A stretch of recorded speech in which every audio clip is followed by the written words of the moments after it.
在中共20大的开幕式上，除习近平主席台第一排就坐的没有戴口罩以外，其他所有代表都戴了口罩。为啥习近平他们这些人可以不戴口罩？谢谢，戴不戴口罩，他已经成政治工具。就像大跃进、文化大革命，上山下乡，你不听我的，我让你上山下乡，我把你孩子都送到农村去，你再不听话，我让红卫兵整个叫什么造反有理。平均年龄18到20岁之间的孩子们，无知的被洗脑，成了斗争工具，成了性工具，毁掉了中国一代人。在人类的中国文明发展史上叫断代，断代呀！到今天清理隔离，我让你戴口罩你就戴口罩，你敢不戴口罩，我就要白卫兵把你老婆把你孩子送到隔离营去，强奸轮奸，还把你关到精神病院去。你再不听话，我让你天天试核糖核酸，如果一天1次不够2次，如果2次不够，直接送你精神病院去，我给你吃药，直到把你吃疯为止。而且在中共中央这样的所谓的2000多个人的代表人民的大会上，伪类们、欺民贼们，还有那傀儡们，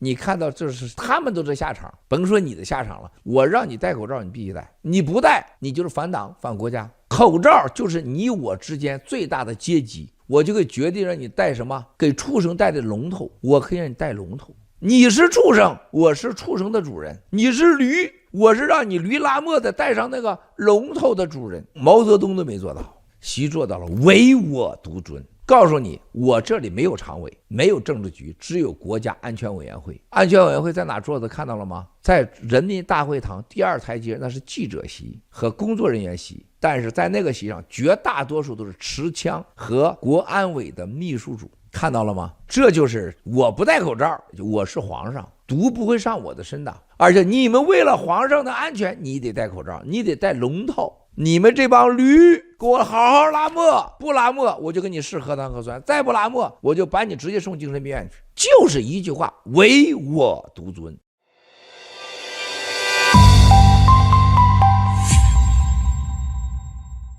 It has been more than 2 years since a COVID outbreak was declared a pandemic. Several countries around the world have now learned to live with the virus. But there's one country which still follows one of the strictest policies in the world to control cases. Staying on with its stringent zero-COVID policy, China has imposed fresh lockdowns and restrictions to stop the outbreak from spreading to the capital.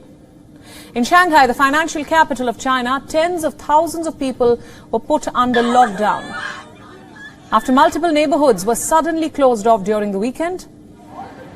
This followed the discovery of 23 new cases on Friday.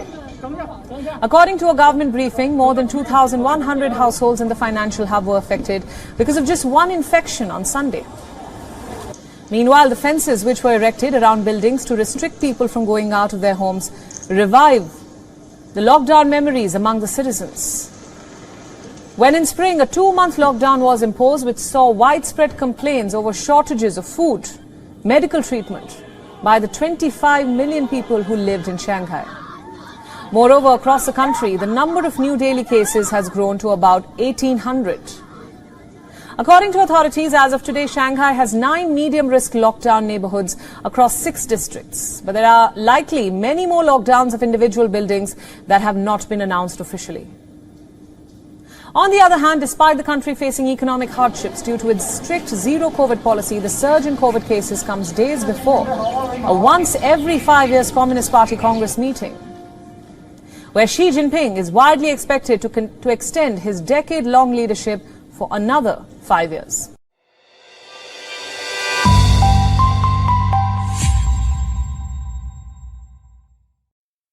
Hello, welcome everyone. Good evening, good morning to our global audiences. Welcome to today's special new episode of CCP Reality Check show. And this is your host, Angela. I'm from the Washington, D.C. farm of the new federal state of China. And please also welcome my co-host, Julia. Julia. Hello, everyone. Thank you for having me. I'm from D.C. farm as well. It's my pleasure to be able to co-host with Angela, very good anchor of this program. Thank you. Yeah, we hope for a very good show today. As usual, we have our usual disclaimer, and then we go straight to our today's show. It is titled, What's Really Behind CCP's Zero COVID Policy? So as we can see, we're going to talk about CCP's Zero COVID Policy, which is a very tragic, very cruel policy. Next slide, please. So we have a very nice visual for the audience about what's really happening in China for the zero tolerance COVID policy. So right now, what's happening every day, strangely, it is like similar to what you can see in this picture. We have an army of white coat people, applying tests almost daily or twice daily to the masses, and then the poor people have to line up. Sometimes the line just goes into kilometers, and also people have to stand in the rain, stand in the snow, in harsh weather conditions to take this nonsense test. And as you can see in the picture, the not only people have to do the test, but some pets like produce and the meats that's in a supermarket, they will also apply such ridiculous tests. As we know that such tests cannot detect any COVID, right? Because it cannot distinguish COVID from regular flu situation. But nonetheless, the people in China are forced to do this every day, which is really ridiculous. So what's really happening behind the scenes? So what's really driving this crazy situation? We know that this zero COVID policy, it is really a political movement performed only for one person. That person is CCP chairman Xi. Next slide, please. So we're going to introduce to our audience some background information regarding the zero COVID policy. We know it actually started 6 months ago in March of 2022, and it started from Shanghai.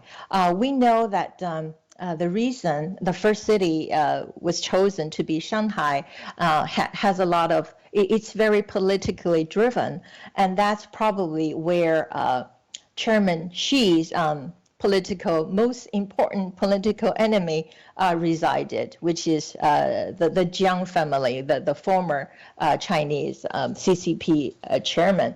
So right now, as time moved on, more and more cities were being pulled into the craziness. So right now, it's so widespread that almost all the big cities in China are being affected, especially cities like Shenzhen, Beijing, Wuhan, even Tibet, Xinjiang, Hainan. And we know that a province such as Hainan, which is has good weather and has very, very low occurrences of COVID, but it's really nonsense that is being poured into this lockdown situation. So we know that why these cities are being targeted more severely. It is really politically driven. For example, Tibet and Xinjiang, right? Because the CCP really want the people in there to suffer and to obey. Right, and it is already a sort of a big prison situation there, and Chairman Xi just wanted them, to suffer even more. So Julia, you are welcome to comment or add anytime. Just let me know. Thank you so much. Yeah, so when you mentioned Hainan, I had personal feeling. In 2003, when SARS was spreading all over China, Hainan had any case of SARS. So that city, because my husband is from that island, Haikou, so that island, it's got pure air. No pollution, no production, it's just a seaside city there. Yeah. Still, this time it was locked down. And we felt, even though we are not residing in China, but we felt this is ridiculous. Because why you are doing this? And if you think why Shanghai was locked down, And because Chairman Xi was targeting the enemy, his biggest enemy, Jiang, because Jiang got a huge power still, the previous chairman. So we understand Shanghai, it makes sense, but why Hainan? So we must say it must be something behind it. It's a struggle in the political system, maybe some enemy in Hainan as well. Ridiculous. Right. It's very politically driven because it actually makes no sense. So right now it's about 6 months into the chaos, and we know so many people have suffered, and many people have even died, right? And so the no food, no water situation, it becoming very, very common, right? Because people would panic, right, to buy food and water for storage, and then the entire supermarket can become empty, very rapidly, and people just panicked. And also we know it's very crazy that people's phone has this app that shows their status, whether it's green or red or yellow, right? So it's like some places daily nucleic acid tests are required, or some cases it's twice daily, which is quite ridiculous. I know that my parents, who are like very, very senior citizens in one of the provinces in China, it's not very heavily targeted, but they are still very afraid. They don't want their, the color code to become yellow. So they even my mom has some difficulty coming down the stairs. They live on the 4th floor and there's no elevator. So she struggled, to come down the floor to take the test. Which is a very sad situation. And I think also, when these tests started, and also my parents also took the vaccine shots, right? So their health has deteriorated so rapidly. So that's just my personal example. And we know that most Chinese live in tall buildings, right? Apartment buildings. So there are so many suicides, and then it's typical Chinese style. Typical suicide style is that they jump off the building because they can't tolerate the situation anymore. Their house become their jail. Right, and we know a lot of people who are already sick and then who need regular medical care, they cannot get those cares, like people needing dialysis, right? So many people, like in those situations, die needlessly. So next slide, please. So we want to discuss and show our audience what's really behind the zero COVID policy, because not even Chinese can understand the situation, right? Let alone Westerners, because right. So the Westerners cannot understand why our government does so a stupid thing to their own citizen, and not only it hurts each individual citizen, but it also hurts so many businesses, because the entire country is in a lockdown, and then it's like retail, all the businesses are in a lockdown, and so what's benefiting from this? And nobody's benefiting. So it is just a crazy show. So what's really behind this zero COVID policy? We know that one person is like a director for this whole show. He's a CCP chairman, Xi, right? Because he wants to enact this zero COVID policy to make sure that his CCP 20th National Congress, can carry on, without any, civil unrest. So he wants to make sure all the cities are in complete control. And it is also a stress test before he planned to invade Taiwan. So it is a diversion of social anger and unrest. So we know, although the businesses and consumers are hurting tremendously under these lockdown situations, we know some industries are benefiting. And these are the industries that are controlled by the oligarchs, just by the CCP elites. And they own these nuclear acid tests, all the manufacturing of all the tests, all the the medical supplies that they produce. So these people are benefiting, and these companies are monopolies controlled directly by the CCP elites, right? And next slide, please. And to continue, what's really behind the zero COVID cruelty, we know that China has set up a lot of quarantine centers, right? These are just giant, massive prison cells that being set up in many places in the suburbs of cities. And then we know that the situation there is just so dire, and there are lots of cross-contamination, and people who were previously healthy, after they were pulled in there, and they got they got infected with COVID and lots of mental problems, right? We know the story of even 1,000 people sharing one toilet, and nobody can survive that kind of situation in a quarantine center, right? Julia, can you share with us some of the other domestic and world impacts? Yeah, this is just so bizarre in China. I watched a video before. It was like you see a person lying with a dog. And every few moments, seconds, if you move forward, queuing for the test, right? And the dog, he took the initiative to move first. So the dog already adapted that pattern to move forward in a few seconds, and then again move forward in a few seconds. This is just bizarre. It's so cruel. It's, we have, in the West, we care about pets, but in China, they even don't care about people. So that's the thing, in China. Nothing is worthy except the CCP, except their aim. What aim behind this? We talk more about this. Yeah, thank you. Thank you, Angela. Yeah. The next slide, is it? Yeah. So not yet. Sorry. This one. Yeah, I'll keep going. Sorry.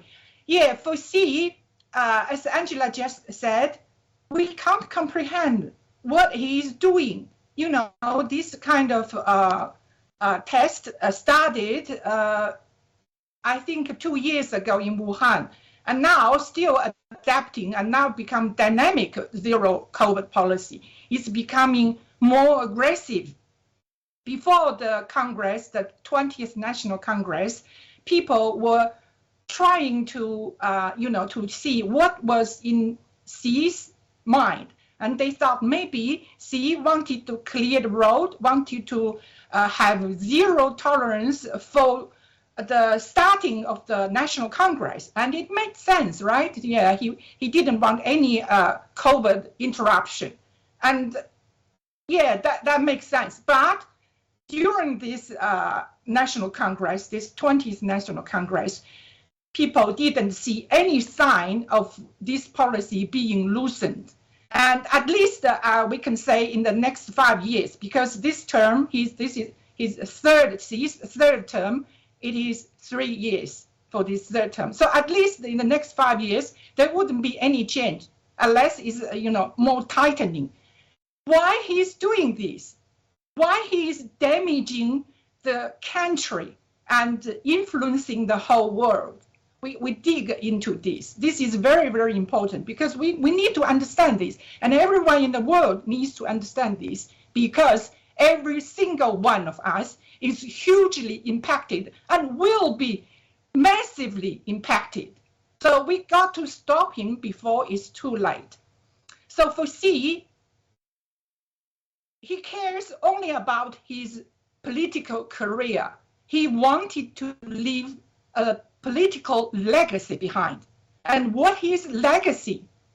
In China, he wanted everyone to salute him. Every citizen is like a grassroots, just like in Mao's regime. He wanted that. He is Little Mao. His nickname is Little Mao. He is adapting a lot of things that Mao used to do. It's horrific, but when people see this, they could see, oh, this is Chinese cultural revolution in the 1960s to 70s. Yes, it is the second cultural revolution. It is already started years ago. And why he's doing that? It is him. We later will analyze his personalities, his character, what's in his mind. Does he have mental problem or not? He wanted to control, for sure, 100%, 1,000%. And he used the CCP system, one political party, used this system and also used years, nearly 100 years of brainwashing for the Chinese citizens, which is working so well in China. So he is in the position that is secure, but he got his enemies, right? He got especially Jiang, the previous CCP's chairman. He got huge power, actually more power than Xi himself a few years ago. And Xi, many people predicted he would be out of the system very soon, but instead he is more secured. Why? Because he's using his massive control ability, you know. Yeah, so yes. Mao, he adapted Mao's, and he uses very cool, you know, controlling systems in the CCP and also to the citizens domestically. And the COVID served his purpose so good. Why? Because everyone is so afraid of getting infection, right? So you want to get tested to see you're okay. You are not affected by the virus. You're good. But with the CCP, actually it's man-made. It's man-made from Wuhan. It's another episode we may talk later. We will talk later. We got huge evidence. Yes, Angela. Yeah, so the COVID, all the tests are really just a cover-up, right? Because exactly. Because during this zero COVID movement, he can exercise control over the citizen and also use it as a weapon as against his political enemy. And Julia, as you said, she also wants to demonstrate to the world that okay, we have a more advantageous system in China, right? So you know, because we are totalitarian, we can move at the speed of light, and then everybody move in lockstep. And then he wants to show the world that okay, I can do it, but you guys in the West, you cannot, because you have one man, one vote, and you have the democracy, right?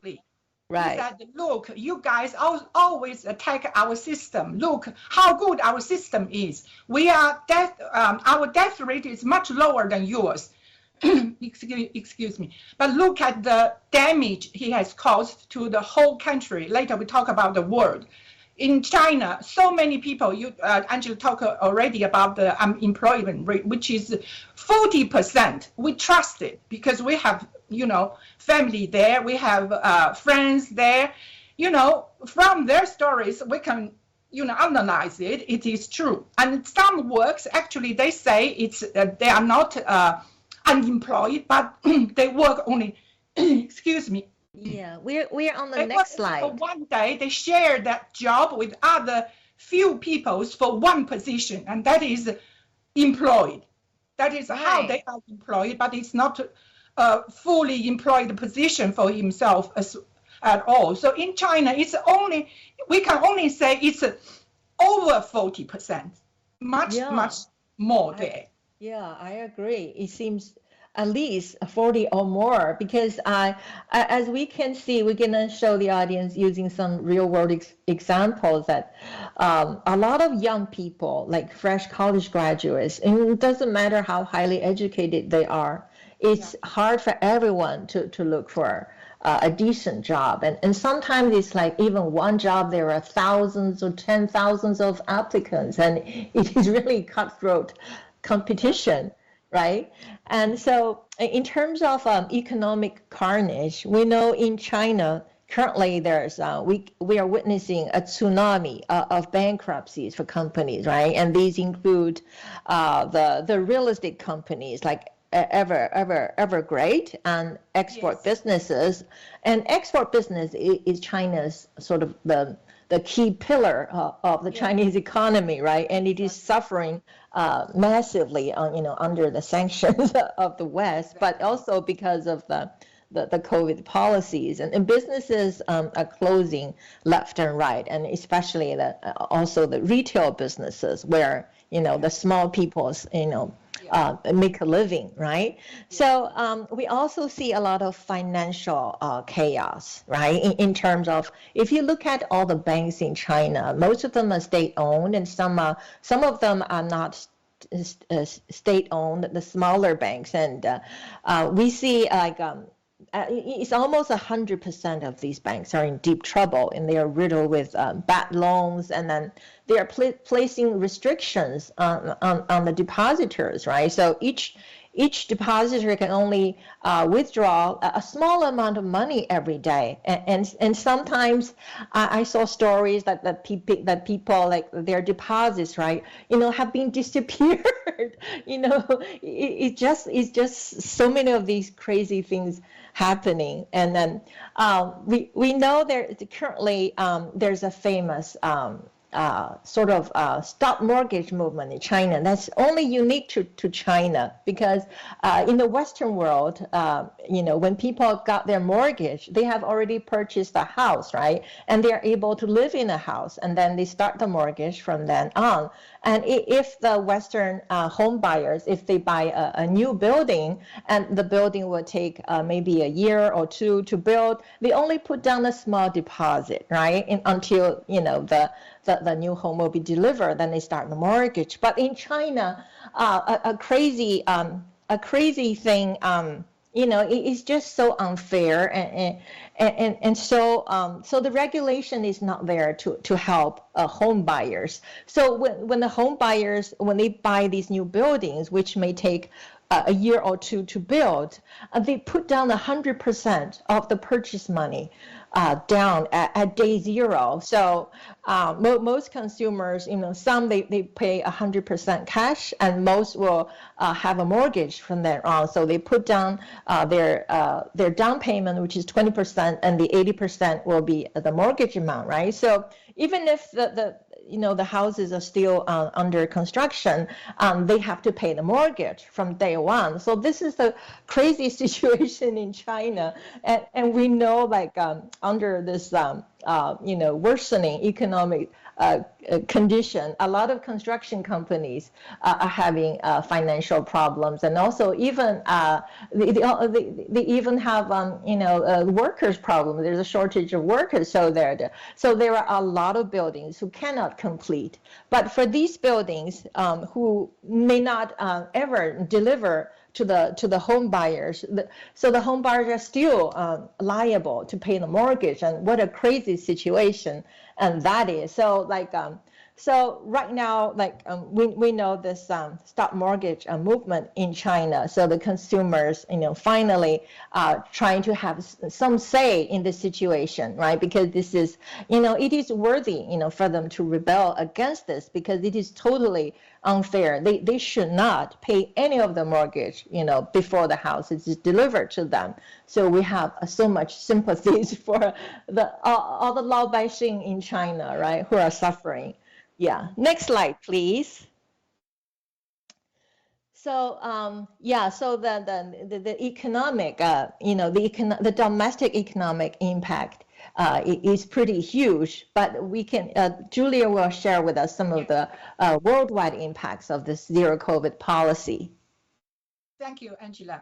It looks like this is something within China, nothing to do with the world, right? It is our policy. Why you intervene? It's always China's, argument with the Western world. But in this world, it's a global village. Whatever happens in one place, it might impact the other places and countries. It's a ripple effect. And for Xi, even though he wanted to have his power, the main thing, to maintain his power in China, but what he's doing is affecting more and more countries, and the Western world is already becoming more alert. Like for him, like Antony Blinken said, Xi is more oppressive within China, oppressive to its own people, and more aggressive to the outside world. And that is so true. For those years of growth, he has accumulated wealth, but he's not, using the wealth to serve the citizens in China. Actually, the citizens in China their life hasn't been improved significantly in the past 4 decades, So he got the money, the power, and he's like a bird got wings trying to fly, but in the negative way. He's trying to dominate the world, And politically, like Angela just mentioned, he wanted to show to the world, our system is the best. But he didn't stop there. He wanted to influence the Western world to adopt his system. So a lot of countries, not a lot, but some countries are already considering implementing the digital passport, the color-coded, passport. It is like Angela's parents. They are so afraid of, it turns yellow. What's wrong with it? I got to do something to make sure it's green, not red. And yesterday when I read something, it was even more bizarre. One person wanted to withdraw money from a bank, the husband and wife, and the creditor's name is the wife. So when the wife went to the bank, they tested him, and it was red. It was red. But when they tested the husband, it was green. And they said, what's going on? We've been all together inside our house for so many days. What's wrong with us? He is red and she is red and he is green. So they can control it. Maybe you feel no way, but they did. Not only this investor or this creditor, depositor, also others, they claim it happened to them. When they go to the bank, they can't go inside because the test is red. How bizarre is that? They can control the outcome of your test. Yeah. It's like this. Can you believe it? It's more and more aggressive. Yeah, it's so ridiculous. It's just ridiculous. Never heard of that. Yeah. So inside China, right, like this, and outside, we talk about some people may implement the system from China. Learn something. I think Australia is one of those countries, Australia. Right? Who are very less. Yeah, we sense that. Horrible.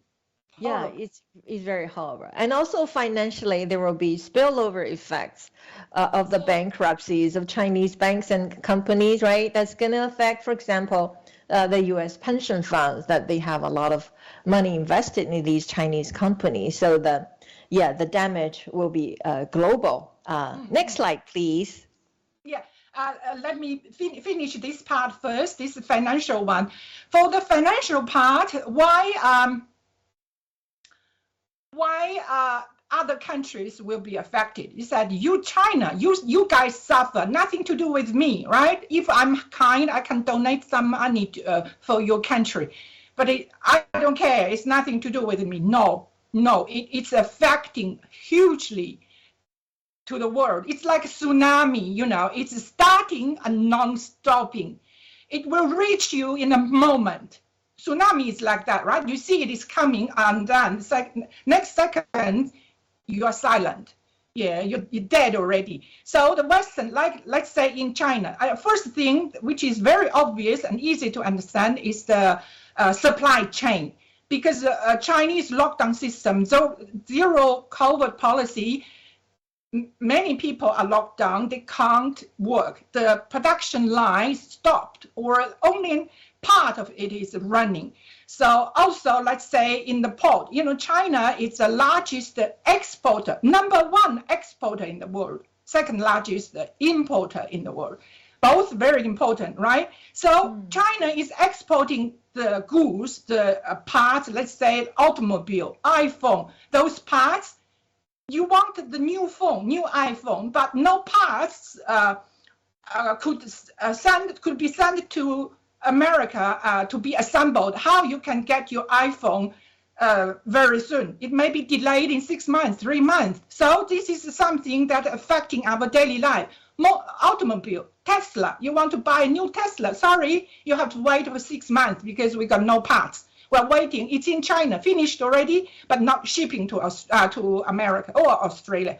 So this kind of thing. Also, your garments, our clothes, nearly everything is made in China. So financially, everyone is affected. And this is a small thing that we can see. But the big thing is, let's say, China is a big country of 1.4 billion consumers. So importing will be slowed down because no money. People got no production, no money. A lot of people, 40% people got, redundant or jobless. How they can buy goods from overseas? So with this consumption, domestic consumption slowing down, the Western imports will be, much less, and then the profit, the GDP, the Western GDP as well. China's GDP slowing down is directly affecting global GDP slowing down. We got a slide before, the second quarter of this year, the GDP is only 0.4% growth. Yeah. And it used to be like 8, even 10. So with the huge population of 1.4, the impact to the outside world is many, many tsunamis. I would say that. So it's affecting everyone. Okay, now next to you. Yeah. Back to you, Angela. Next slide, please. We know these zero COVID policies have huge impacts domestically and internationally, not only to people's lives and their food supplies and everything, but also to in financial situations and import and export and everything. So now we want to share with our audience some real person examples of the kind of tragedies that happened during the past 6 months in China during the COVID lockdowns and strict zero tolerance policies. And we have this story of this 1-year-old boy, very lovely looking and healthy looking, handsome little boy, right? And unfortunately, he died just out of getting a flu, and because his dad called the 120, which is like the 911 emergency phone call, but of course no ambulance could be sent his way because his residence area is being locked down. So there's a delay of his of him getting treatment, and his food situation just migrated into a serious pneumonia. And finally, his dad, and he talked with the people, the white coats and the administrators of his building and of the city. And so he talked with many people trying to get help. And eventually, those people had pity for him. They allowed him to take his son to the hospital himself. So he did that. And while arriving at the ER, so they required this little boy to do a nucleic acid test first before being admitted into the emergency room. So, after all these delays and after all of these chaos has happened, and this boy unfortunately just lost his young life at 1 year old, and which is a very, very sad story. Next slide, please. So, Julia, you probably know this, also a very famous incidents, right? We know there are lots of buses that operate day and night, sending people who showed yellow or whatever code, right, to the quarantine centers. And then I think they have some kind of rule or regulation that saying that these buses cannot operate past midnight. But obviously, in this example, I guess the bus driver and the people who are managing this thought this has to be done that night. So the bus driver was on the road at 2 a.m. in the morning, carrying a busload of sick people, not necessarily really sick, but they just tested positive, right? So a lot of those people are not really sick, but they sent these people a busload to the quarantine center and driving at midnight, and the driver was kind of exhausted and everything, so he crashed the bus, and 27 people were killed, and this became a headline at national newspapers, and then it's just very shocking to the world. So next slide, please. So Julia talked about the GDP number for the second quarter in China to be 0.4%, but in reality, we believe that GDP number should be quite negative, right? Because you really know what's the real number in China because they cook the books all the time. But we know recently during the CCP's 20th National Congress, and they should release the third quarter GDP on Monday, but they decided not to do that. And there's no known date, so they didn't announce when they're gonna announce the third quarter GDP number. So as far as we could tell, that number shouldn't be very good, right? So because the second quarter number is already very close to zero, so we know that from our relatives, our friends, our classmates in China, we know what's the real economic situation in China. We know like a lot of young people, they are unemployed, and then they just pick up like really odd jobs here and there. They don't have, sometimes they're working, most of the time they're not working. They're looking for jobs, and this situation has become so rampant, and so here we have a highly educated young lady who looks so polished and very smart, and she's even trained in America, and she graduated from Northwestern College in Boston, actually got master's degree over there. And she also got the bachelor's degree in a top university in China, and she got all kinds of qualifications, including like English, foreign language, and then all kinds of credentials. And then look at here, she's applying for a job as a maid.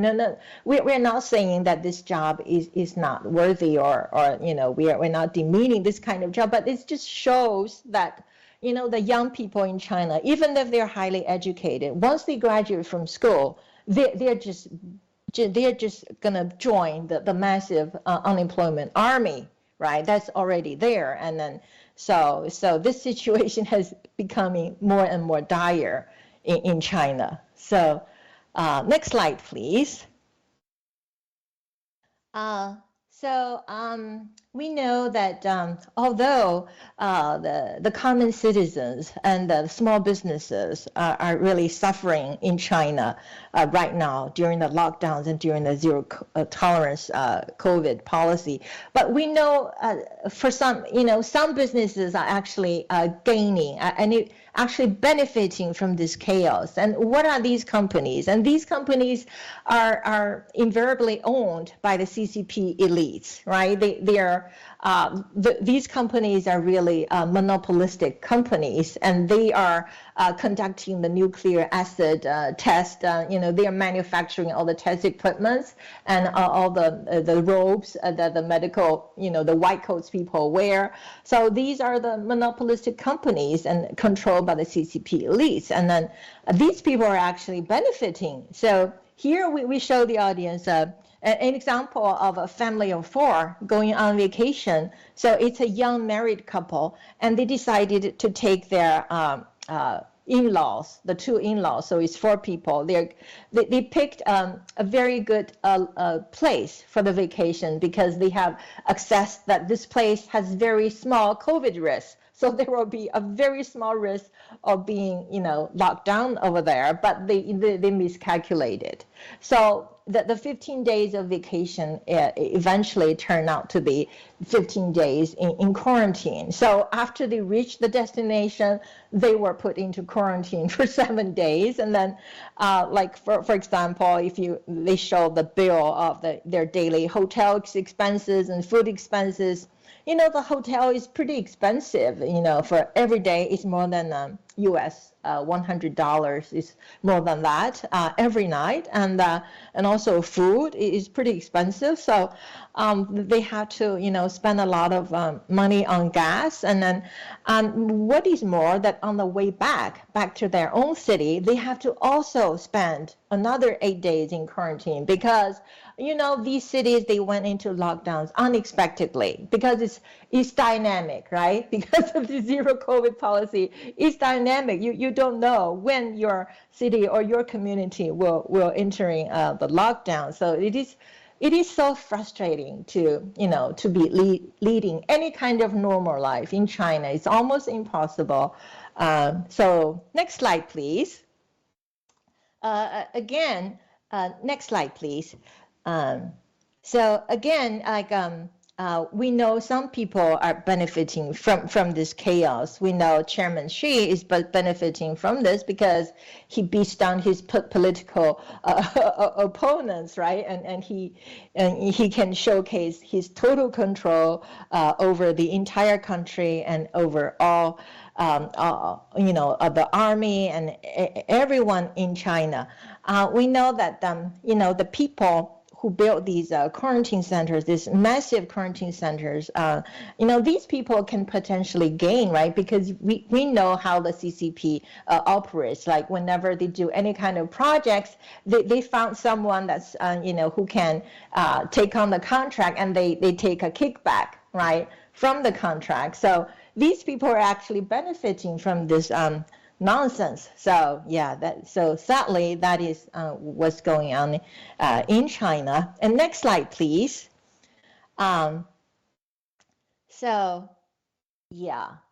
Julia, as you know, that during the recent 20th CCP National Congress, Xi is so proud of his 3 big achievements, right? And he touted the zero COVID policy as his number 1 biggest achievement, and the other 2 achievements are involving Hong Kong and Taiwan. So obviously the zero COVID policy is one of Xi's most proudest achievements.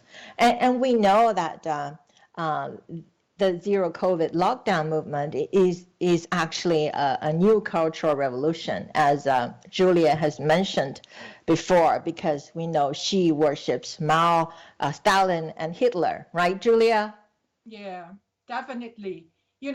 Actually, when you talked, I was thinking about Mao. Why Mao launched a cultural revolution in the 1960s? Because at that time, his position was challenged by some other, his like left and right hands, like Liu Shaoqi, and he felt challenged. His position was, trembling, and he launched this movement, which is called New Culture Revolution, to secure his position. And exactly Xi was doing the same. His position, at that time, he was a new selected chairman, and the old one got all the power nearly, and he was like, wobbling as well. So at that time, he was thinking how I can make my position secure, and he launched this, zero COVID policy. And this is serving him at huge cost in China, and of course also the world. But he doesn't care. As long as I am the chairman, I don't care how many people died, how many people lost their jobs, how many people lost their money, he didn't care at all. Why he's like this? First of all, he worships Mao. Why he worships Mao? Worship Mao. Why he is like that? Maybe personality, I don't know. Very famous, his father was, Xi Zhongxun was very famous, top political leaders at that time. He was tortured during the Cultural Revolution. He was even forced to eat human shit. And that was really inhuman, And I think Xi, mentally, he suffered a lot. He had suffered a lot. We can't imagine, but he must. He must during the own family stories. And once he got this position, he is revenging this whole country and whole world by doing what? By damaging as much as he can. So Hitler got a famous words for himself. He said, to conquer a nation, first disarm its citizen. How evil is that? The citizens got the human rights. Even the people with disability in Australia, they live very well, very good life. But he said, disarm your citizens. Brainwash them, they listen to you, they worship you. You are the only worthy one. And Tigger, our Miles Guo, beloved Miles Guo, mentioned about Hitler's words from his famous book.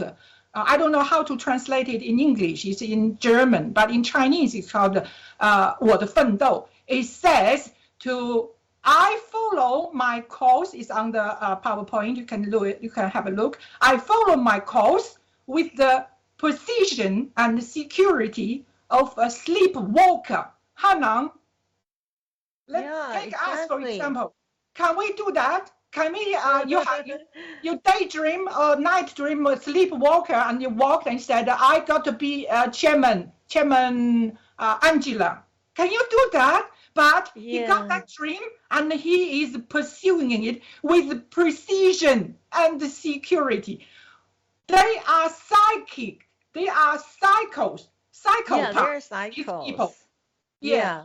Because they are emperors, right? They are the single man that's ruling the entire country. Even if they're sleepwalking, they can do anything they want, because they just want to showcase their total control and to showcase their power. And like Chairman Xi, right? He wants to be the second Mao. He wants to, as you said, he wants to leave a legacy. And we don't know that his mental stability and also his psychology, whether we know he has brain tumor, right? And so he's been through a lot. But right now, whatever he's doing to the country is nothing short of craziness and putting the entire country into a lot of chaos and then needless sacrifice, right?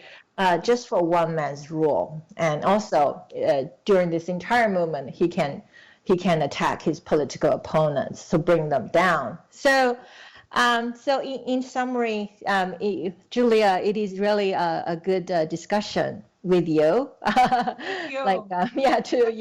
to work with you. It's very a good discussion. We showcased to our audience, right, what's really happening in China during the COVID lockdowns and the zero tolerance policy, how crazy this policy is, and how it served Chairman Xi.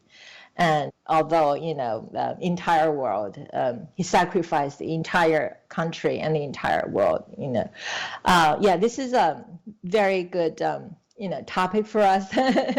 And we also learned a lot during this show, and we hope our audience, learned from this show. And we look forward to bring more topics like this, what's really happening in China, to our audience in future episodes. So, Julia, thank you again Thank you for having me. co-hosting the show. Yeah, I really enjoyed this show today. Thank you. We'll see you again. Bye. Bye-bye. These dips show the impact of zero COVID. The chart that you are looking at shows future bookings from shippers here in the United States from all ports of China to all ports in the U.S. Zero COVID's become one of the select drivers of global recession, of the threat of global recession. If a company is relying on China for any type of material or for manufacturing, they're going to be impacted when it comes to the dynamic COVID and the closures that are ensued, as well as the testing. If you slow China down, the world slows down. If you stop China, the world panics.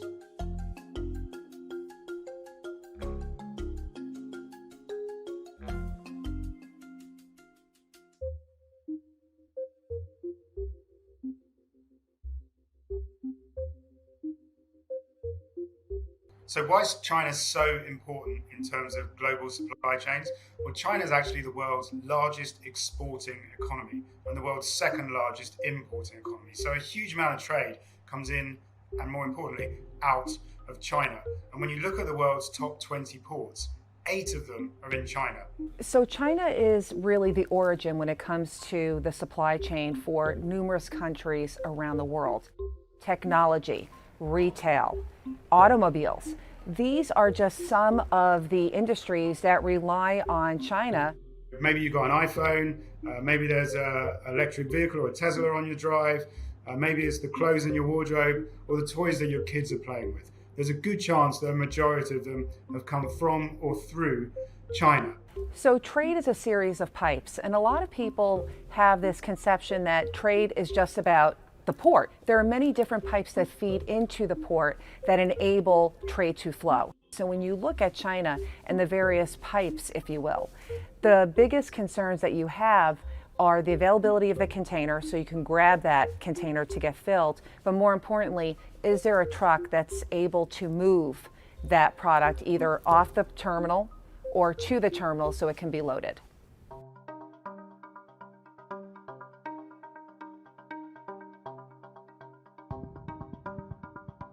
Wuhan went into the world's first COVID lockdown, and more than 2 years later, Chinese cities, including the capital Beijing, still use the same tactics to stop the spread of the virus. China instituted zero COVID from the very first days of the outbreak in Wuhan. The controls have not been able to succeed in the way they have in the past.